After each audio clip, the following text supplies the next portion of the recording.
자, 두 번째 시간 넘어왔습니다. 개인 브랜드라고도 호칭을 하고 기업 브랜드라고도 호칭을 할 수가 있어요. 이 코카콜라에 대해서 얘기를 안 할 수가 없는데 얼마 전까지만 해도 세계에서 가장 큰 그 브랜드 지분을 갖고 있는 회사가 바로 코카콜라였습니다. 네, 코카콜라가 오늘날 이렇게 붉은색으로 유명하게 된 계기는 여러분들 누구나보다 잘 알고 계시죠. 크리스마스 때 마케팅을 하얀 곰돌이 그다음에 저 크리스마스 산타 할아버지죠. 산타 할아버지를 통해 가지고 마케팅을 해가지고 붉은색과 흰색을 갖다가 전 세계에 다 퍼뜨리고 크리스마스의 상징처럼 만든 회사가 바로 이 코카콜라입니다. 근데 이 코카콜라가 초창기부터 붉은색은 아니었어요. 여러분들 내가 지금 일부러 이 도표를 한번 보여주고 있는 게 1898년, 1886년, 1800년대 초반에부터 코카콜라가 나왔습니다. 물론 펩시콜라가 지금 연도별로 보다시피 후발주자인데 코카콜라가 처음에 스타트를 할 때 로고는 이렇게 정자였어요. 여러분들이 기억하고 있는 코카콜라 브랜드 로고는 아마 이걸 겁니다. 이걸 피쉬테일이라고 부르죠. 이렇게 날아간다고 해가지고 교수님들 코카콜라 브랜드에 대한 어떤 그 충성도가 상당히 높은 편인데, 근데 개인적으로 이렇게 보면은 여러분들은 코카콜라를 좋아하나 펩시콜라를 좋아하나 잘 모르겠습니다만은 나는 이렇게 마시면은 펩시콜라가 더 맛이 좋은 것 같아. 예, 톡 쏘는 맛이 좀 덜 하고요. 더 달달하죠, 펩시가. 이제 그거를 노렸는지 펩시콜라가 나는 또 맛이 좀 있더라고. 근데 말 그대로 그 브랜드 어떤 그 피라 그럴까? 브랜드 가치라 그럴까? 왠지 코카가 더 맛있어 보이죠? 그쵸? 그게 맹점 중에 한 가지인 겁니다. 옛날에 블라인드 테스트라는 노래 했잖아. 코카콜라랑 펩시콜라랑. 콜라를 가려놓고, 명칭을 가려놓고 두 개의 콜라를 갖다 놓고 어느 게 더 맛있냐라고 소비자한테 테스트를 했는데 누가 이겼을까요? 여러분 그 얘기 들어봤죠? 블라인드 테스트 했을 때. 펩시콜라가 이겼잖아. 그래서 그 현장의 모습을 갖다가 광고로 그대로 냈어. 펩시가 코카콜라를 이겨보려고. 그런데도 불구하고 사람들이 코카콜라 네이밍을 보고 펩시보다는 코크를 사죠. 내가 지금 코크라고 얘기를 했는데 이 코크 시대 때 망했습니다. 응? 코카콜라로 다시 변경을 이렇게 하게 됐는데, 자, 얘기를 좀 이어나가 보면은요, 그 1898년도에 펩시콜라가 붉은색을 먼저 썼어요. 그러고 난 다음에 이거 보세요. 이렇게 정자체도 변신을 하고 그 다음에 피쉬테일도 펩시콜라가 먼저 이렇게 썼습니다. 얘랑 한번 비교 한번 해봐. 코카콜라가 펩시콜라보다 앞서가지고 이런 형태들이 먼저 나오고 그랬었어요. 1900년대 들어가지고 피쉬테일을 이렇게 활용하게 했습니다만은 둘이 얼마만큼 이렇게 경쟁을 했는가. 피쉬테일도 초반부터 썼단 말이야. 붉은색도 초반부터 펩시가 썼단 말이야. 근데 왜 어쩌다가 1900년대, 40, 50년대 넘어가면서부터 모든 주도권과 붉은색을 갖다가 코카콜라한테 다 뺏길 수밖에 없었냐. 이거는 그 판매 정책과 마케팅과 관련이 있다고 봐야 될 것 같아요. 세계대전이랑 영향을 가질 수밖에 없어요. 오늘날 브랜드로서 자리매김을 하고 있는 그런 기업들은요, 대부분 안타깝게도 전쟁사와 엮여 있습니다. 전쟁 2차 세계대전 때 대기업으로 성장한 그런 브랜드들이 많은데 코카콜라도 그 중에 하나예요. 교수님 자꾸 전쟁 얘기 안 해요. 여러분 지겨워할지 모르겠는데 내가 오늘 이 시간에 그냥 처음이자 마지막으로 한번 좀 얘기를 하고 끝내야 되겠어. 조금 이따가 한번 얘기를 한번 해볼게. 코카콜라가 이 1900년대, 50년대 들어가지고 붉은색을 포함해서 모든 주도권을 다 잡게 된 계기가요, 2차 세계대전 때 미군 때문에 그렇습니다. 미군이 물을 마셔도 목이 마른 거야. 전쟁터에서 전쟁하고 뭐 하는데 거기 물이 공급이 되는데 그 물이 시원하고 좋겠습니까? 그죠? 그러다 보니까 뭔가 청량감 있는 음료를 갖다가 요구를 하게 된 거죠.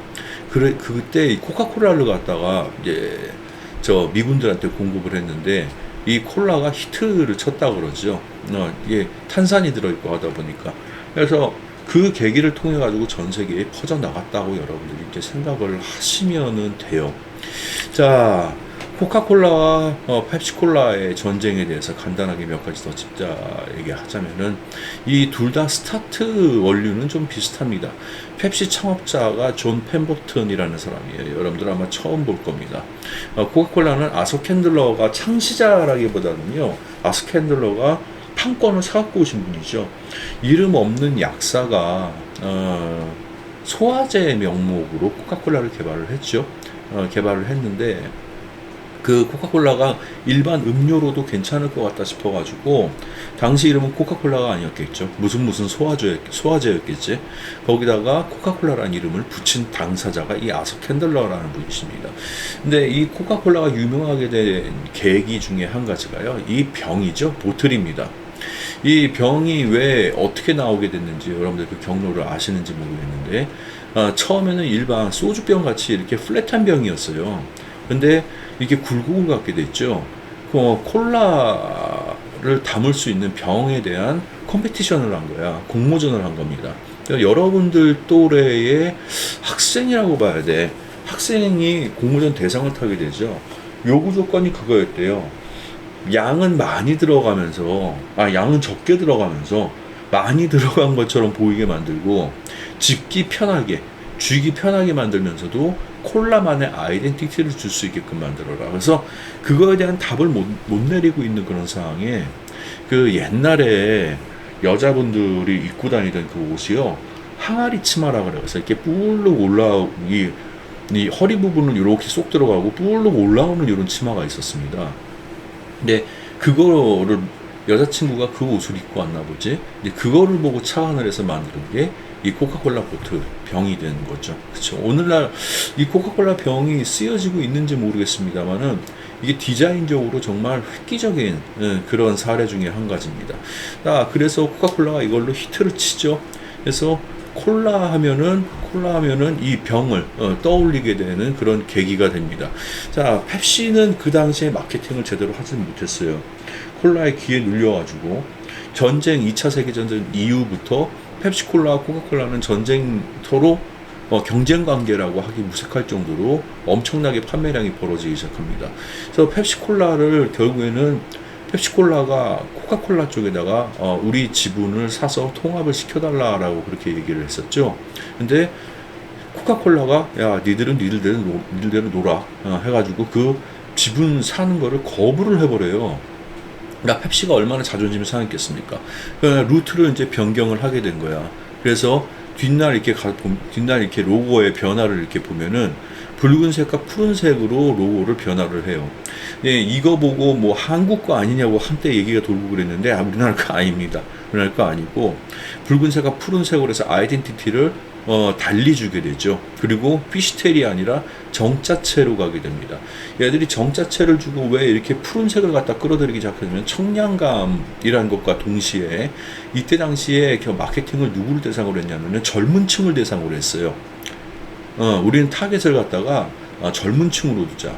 기존의 코카콜라가 왜 배 불뚝 나온 그 미국 아저씨들 어떤 이런 이미지라고 치면은 우리 펩시콜라는 젊은 층들이 운동하면서 마실 수 있는 그런 청량음료로 가자 해가지고 이런 식으로 이제 변화가 되기 시작을 한 거죠.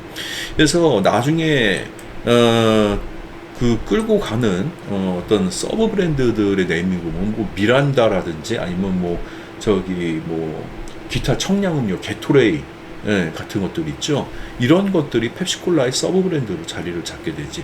자, 이런 전쟁통을 통해 가지고 코카콜라가 이렇게 배분이 됐습니다. 넘어가 볼게요. 자, 이게 지금 앞서 얘기한 게 기업 브랜드예요. 이제 브랜디드 하우스라고 얘기를 하지. 아까 내가 브랜디드 하우스 뭐라고 얘기했습니까? 기업 브랜드 자체의 네이밍이 그대로 이어져서 내려오는 어떤 그런 케이스들을 명칭을 한다. 인디비주얼 브랜드라고도 불러요. 개인 브랜드라고도 얘기를 합니다. 커퍼레이트 브랜드라고도 명칭을 붙일 수가 있습니다. 또 하나의 브랜드가 이 에비앙이야. 근데 에비앙 같은 경우는 패키지를 굉장히 유명합니다. 패키지에 또 콜라보레이션도 많이 하고요. 에비앙 코페르니 패키지, 그치? 그 다음에 이 패키지 같은 경우는 갖지를 못해서 안달이 날 정도로. 나도 이거를 구하느라고 되게 애를 썼는데 결국은 구하지 못했었어요. 이게 너무 이쁘더라고. 보석 같아요.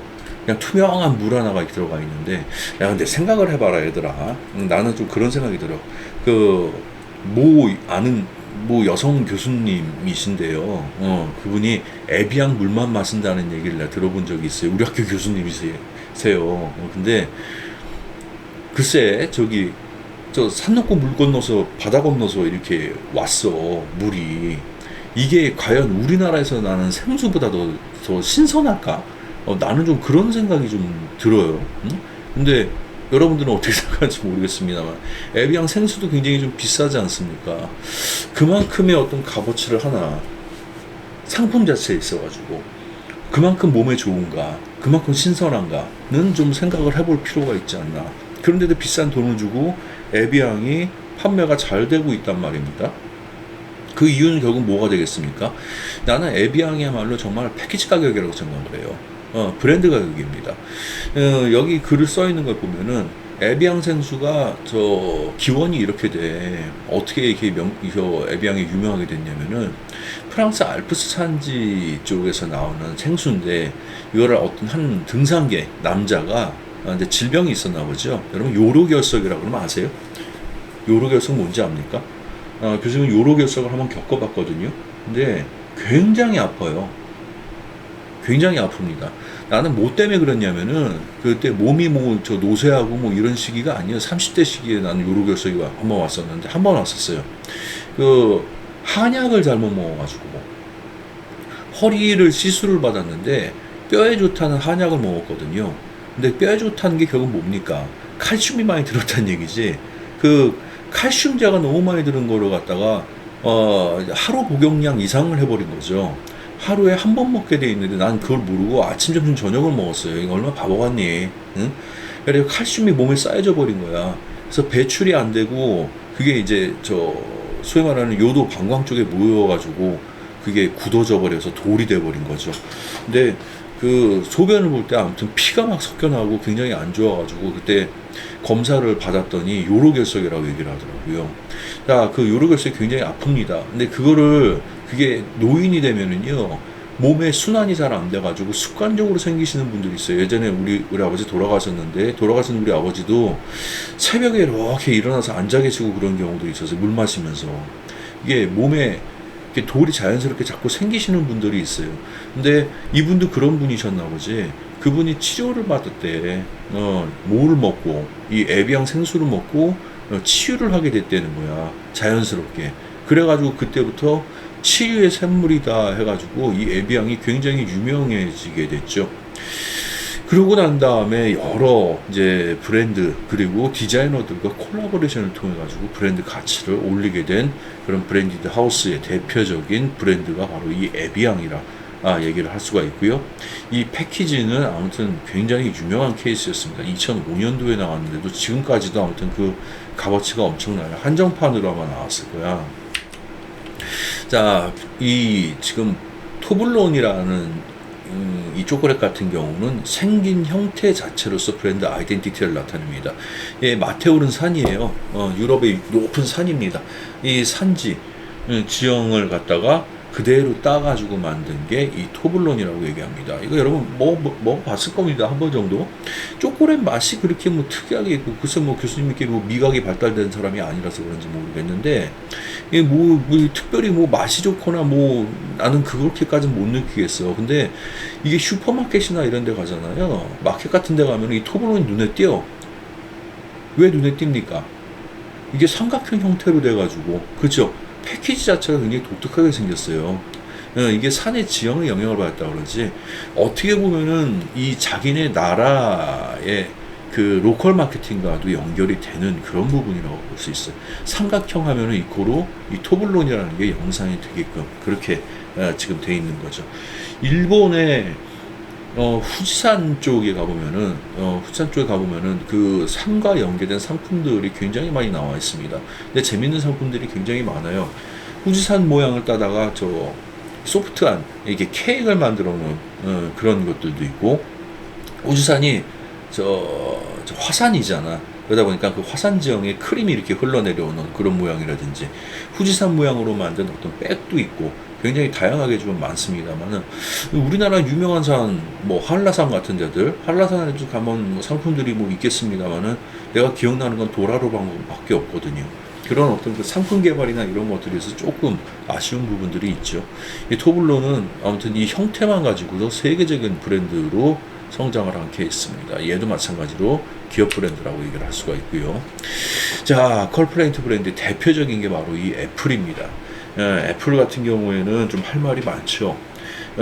이 지금 애플의 저 창시자가 누구십니까? 여러분들 다 기억을 하고 계실 겁니다. 스티브 잡스시죠. 근데 이 스티브 잡스 이분이 처음에 맥 컴퓨터를 갖다가 만들 때 이번 학교에서 그렇게 공부도 잘 못했대요. 공부도 잘 못하고 아무튼 좀 독특한 면을 좀 많이 갖고 있으신 그런 분이셨나 봐. 학교 출신 자체 보면은 시원치가 않아요. 이렇게 공부를 갖다 열심히 안 하고 아무튼 졸업도 제대로 안 하고 아무튼 이런 분이세요. 그러니까 성공이 어떻게 보면은 학력에 따라간다고 볼 수는 없을 것 같아요.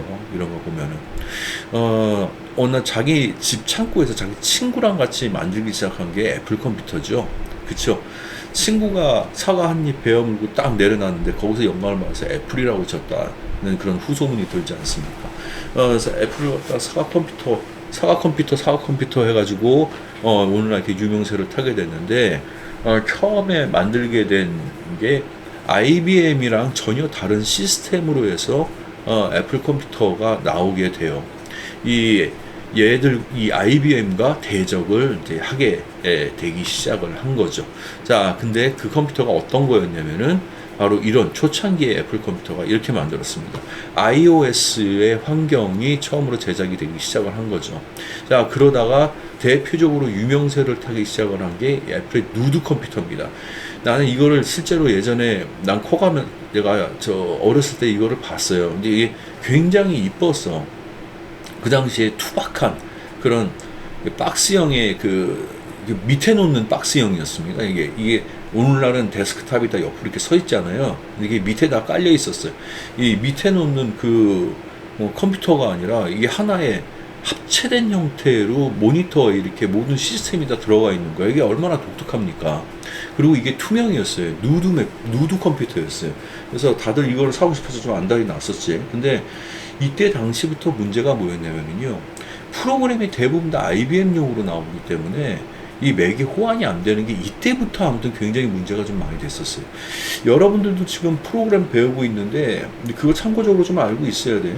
CAD도 맥용이 있긴 있죠. 있는데 내가 여러분들 가르치다가 이렇게 보면은 맥용 CAD는 일반 IBM이라고 부르는 우리가 쓰는 컴퓨터랑 좀 다른 부분이 상당히 좀 많습니다. 네, 그런 것들을 여러분들이 좀 캐치를 하고 쓸 수밖에 없어요. 그러다 보니까 아무튼 쓰다가 교수님이 하는 거랑 뭐 버튼이 없어요. 우리는 뭐 이런 게 달라요 하는 친구들이 많이 생겨. 그래서 어쩔 수 없이 맥에다가 IBM 그 용인 윈도우 있죠. 안드로이드 체계 윈도우를 깔아다가 쓰는 경우들이 많이 생기는데 여러분들은 맥스나 아니면 요즘은 여러분들 스케치업을 메인으로 많이 쓰니까 스케치업도 맥용이 아마 없을걸? 있다고 하더라도 그 문제가 좀 많이 되고요. 그거를 깔려면은 여러분들이 윈도우를 깔고 쓸 수밖에 없는 환경이 될 거야. 자, 그런 것들이 이때 당시 초창기 만들 때부터 iOS 환경으로 만들어가지고 히트는 쳤는데 사용성이 편하고 하다는 부분에 있어가지고 또 문제가 많이 됐던 부분이기도 합니다. 자, 그러고 난 다음에 아무튼 이 누드 컴퓨터를 통해 가지고 유력 스타덤에 오르고 맥 컴퓨터가 발전을 하기 시작을 하죠. 근데 이 스티브 잡스가 경영에 있어서는 그다지 좋은 면모를 보여주지는 못했었나 봐. 이 당시만 하더라도. 그래서 이사진들한테 오히려 쫓겨나게 되죠. 창립자가. 그래서 어디로 들어갔냐 그러면은 여기 지금 써 있습니다. 픽사라는 애니메이션, 3D 애니메이션 좀 회사로 들어가게 돼. 들어가서 여러분 만든 게 뭡니까? 그 유명한 토이스토리죠. 3D 애니메이션을 만들게 됩니다. 토이스토리 안 본 친구들 한번 보시기 바랍니다. 나는 만화나 애니메이션을 되게 싫어하는 사람인데 토이스토리는 정말 재밌게 봤어요. 되게 재밌습니다. 토이스토리를 제작을 하게 되고 그 픽사라는 회사를 또 유명세에 올려놓게 되죠. 아무튼 가는 곳마다 대히트를 치게끔 만들어 놓은 이 장본인이 스티브 잡스긴 하시죠. 자, 근데 이분을 다시 맥이 경영난을 겪으면서 다시 스카웃을 해와. 이렇게 스카웃 해올 거를 왜 쫓아내니? 응? 근데 맥이 IBM을 쫓아가고 있었던 거야. 맥만의 로드를 찾지를 못하고 자꾸 헤매들고 있었던 거죠. 이 대표적인 게 뭐냐면은 HP 컴퓨터나 이런 것들 보면은 모델 넘버가 굉장히 복잡해요. 뭐 HP 2410, 뭐 3810 막 이래. 근데 여러분들 생각을 해봐. 그 HP 뭐 이렇게 넘버만 보고 여러분들 컴퓨터를 갖다 구분을 할 수가 있습니까? 구분할 수 있어요? 그러면은 진짜 컴퓨터 거의 빠야 빠. 그건 대단한 경지입니다. 몰라요. 모델 넘버는 자기네들 회사 내에서 구분을 하기 위해서 본인 생산자들이 만들어 놓은 거지 소비자들에게는 전혀 선택의 여지가 없는 넘버란 말이야. 근데 그렇게 돼서는 곤란화되는 거죠. 자, 소비자들이 구분하기 쉽고 그 다음에 이게 딱 보면은 어떤 용도인지를 알 수 있게끔 만들어줘야 된다 해가지고 맥의 모든 라인을 갖다가 들어가자마자 정리를 하기 시작하죠. 그래서 뭐로 만듭니까? 맥북 에어, 맥북 프로 13인치, 16인치인가요? 그 인치만 좀 크고 작은 거 구분해놓고 그렇게 해서 그 심플하게 그냥 정리를 해버리죠. 그쵸? 자, 그러다 보니까 소비자들이 선택하기도 쉬워지고 그리고 만들 때 환경 자체를 스티브 잡스가 이렇게 요구를 했다고 그러지. 애들도 클릭만 하면 들어갈 수 있게 인지성이 좋게 그렇게 사용성을 갖다 높여라 라고 만들어서 오늘날 나온 맥북들이 그렇게 생겨지게 된 겁니다. 자, 나는 맥북을 쓰는 이유 중에 한두 가지가요. 첫 번째가 맥이 모든 거에 연동이 잘 돼요. 내가 맥북도 에어를 쓰고 있고요. 그 다음에 아이패드도 쓰고 있거든. 근데 한 번쯤 좀 궁금해가지고 세계 핸드폰 시장의 1등이 어딥니까? 여러분들 그거 모르고 있는 친구 있어요? 좀 자랑스러울 필요가 있어요? 세계 핸드폰 시장의 1등은 갤럭시예요. 삼성이에요. 2등 브랜드가 아이폰이야. 아이폰이 2등입니다. 근데 그 아이폰을 한번 활용을 하고 아이폰 말고 삼성 갤럭시를 한번 써보고 싶은 거야. 그 플립폰이 너무 이뻐가지고. 근데 바꿀 수가 없어. 왜 바꿀 수가 없나? 서로 연동이 너무 잘 돼가지고 사용성이 너무 편합니다. 그리고 또 한 가지가 바이러스를 안 먹죠. iOS 환경이. iOS 환경은 거의 바이러스 침투가 아직까지도 거의 불가하다고 그래요. 그리고 수시로 업데이트가 많이 되기 때문에. 그래가지고 내가 애플을 쓰고 있거든요. 자, 근데 말이 나온 김에 좀 설명을 하자면은 이 연동 체계에는 원래 처음부터 맥북이 만들었던 거는 아니었어요. 이 애플 쪽에서 만들었던 건 아니었습니다. 어디가 스타트를 끊었냐면요, 소니가 그 스타트를 끊었죠. 근데 그 소니 같은 경우에는 모리타 학교 사장이 처음에 가전제품을 만들기 시작을 했던 거야. 오늘날 세운상과 같은 그런 지하에다가 조그맣게 2차 세계대전 때 또 나오네. 일본이 패망을 한 다음에 전자제품으로 갖다가 부흥을 하자 해가지고 조그맣게 만들기 시작한 게 그게 가전제품 만들던 소니라는 회사였습니다. 처음 이름부터 소니는 아니었어요. 일본 통신공업 주식회사인가 그래. 근데 그 후에 이제 전기 밥통 뭐 이런 거를 만들기 시작하면서 전자제품 회사로 점점 키워나가게 된 거죠. 그 소니가 음악기기 제품을 만들죠. 대표적인 게 워크맨입니다. 모든 제품을 갖다가 소형화시켜서 만들어가지고 일본 제품을 전 세계적으로 유명하게 만들게 된 계기가 소니입니다. 미국 시장에 진출을 하고 미국 시장의 다운타운 거리 한복판에다 소니 간판을 걸기 시작한 게 바로 모리타 아키오라는 회장의 저 작품입니다. 자, 근데 그 후에 워크맨 뭐 이런 것들을 만들고 모든 거를 다 작은 제품으로 이렇게 만들기 시작하면서 이 전자제품에서 반도체 쪽으로 넘어가는 데 있어가지고 소니 바이오라는 노트북을 만들기 시작하지. 소니 바이오를 들어본 사람이 있을 겁니다. 그런가 동시에 엑스페리아죠. 엑스페리아라고 부르는 스마트폰을 또 만들기 시작합니다. 근데 이들을 연동을 시킨 거는 이 소니였어요. 근데 왜 실패를 했냐? 이 안드로이드 환경에 있어가지고 이거를 연동을 시키는 데 있어 너무 복잡한 거야.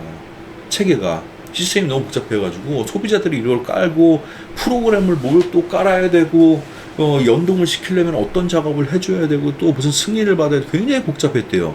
그래서 소니가 그거를 실패를 했는데 애플은 iOS 환경에서 그거를 쉽게 해낸 거죠.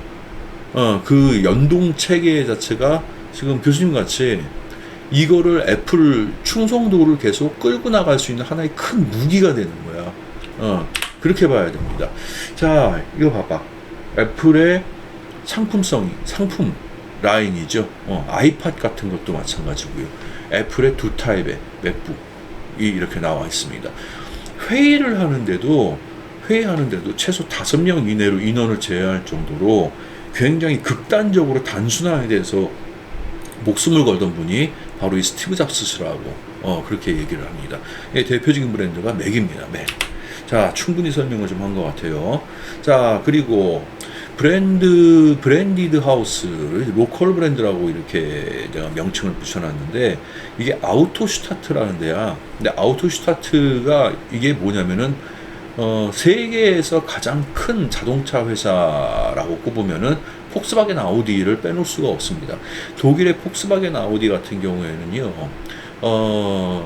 독일 자체 내에, 자기네들 자동차 홍보는 물론이거니와 아이들도 여기 와서 뭐 범퍼카를 타도 놀 수도 있고 한 그런 테마파크를 독일 내에 조성을 시켜놨어요. 그러니까 뭔가 우리나라도 현대기아차 있잖아.